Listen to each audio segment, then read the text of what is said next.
नमस्कार मित्रांनो, स्वागत आहे तुमचं आमच्या एज्युकेशनल न्यूज या यूट्यूब चॅनेलवर। तर मित्रांनो, या व्हिडिओमध्ये आज आपण आता वृद्धापकाळात मोठा आधार मिळणार, पहा संपूर्ण माहिती। याबद्दल सविस्तर माहिती पाहूयात। त्याचबरोबर हा व्हिडिओ शेवटपर्यंत नक्की पहा व व्हिडिओ आवडल्यास लाईक आणि शेअर नक्की करा व अशाच प्रकारच्या नवनवीन व्हिडिओसाठी आमच्या चॅनेलला सबस्क्राईब करायला विसरू नका। चला तर मग व्हिडिओला सुरुवात करूयात। तर यामध्ये नॅशनल पेन्शन सिस्टीम NPS मध्ये गुंतवणूक करणाऱ्या लाखो सदस्यांसाठी दिलासादायक बातमी आहे। Pension fund regulatory and development authority PFRDA आरोग्य सुविधांसह नवीन पेन्शन योजना आणण्याच्या तयारीत आहे।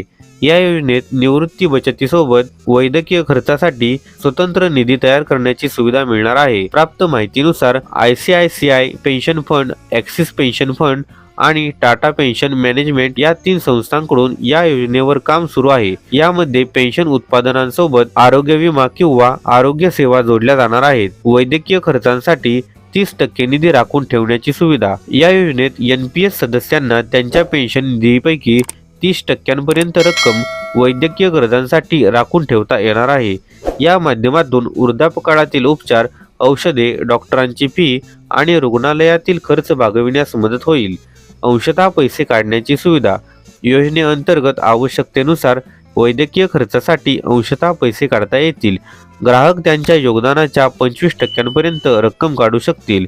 पहिल्या पैसे काढण्यासाठी खात्यात किमान 50,000 रुपयांचा निधी असणे आवश्यक आहे। गंभीर आजारामुळे रुग्णालयाचा खर्च खात्यातील निधीच्या 70% जास्त असल्यास संपूर्ण रक्कम उपचारासाठी वापरण्याची सुविधाही प्रस्तावित करण्यात आली आहे। पैसे थेट रुग्णालयाला। या योजनेत मंजूर झालेली रक्कम थेट HBA किंवा TPA मार्फत संबंधित रुग्णालयाकडे जमा केली जाईल।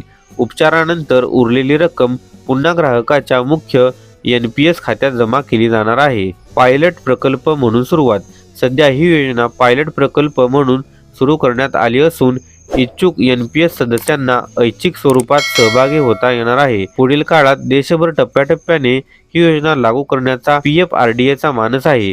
महत्त्वाचे मुद्दे: पेन्शन सोबत आरोग्य लाभाची सुविधा, वैद्यकीय खर्चासाठी 30% निधी राखीव, योगदानाच्या 25% अंशतः पैसे काढण्याची सुविधा, गंभीर आजारात संपूर्ण निधी वापरण्याची मुभा, रक्कम थेट रुग्णालयाला अदा केली जाणार। टिप: ही योजना सध्या पायलट टप्प्यात असून अंतिम नियम व अटी PFRDA कडून जारी करण्यात येणाऱ्या अधिकृत सूचनेनुसार लागू होतील। तर मित्रांनो, हीच माहिती या व्हिडिओच्या माध्यमातून द्यायची होती।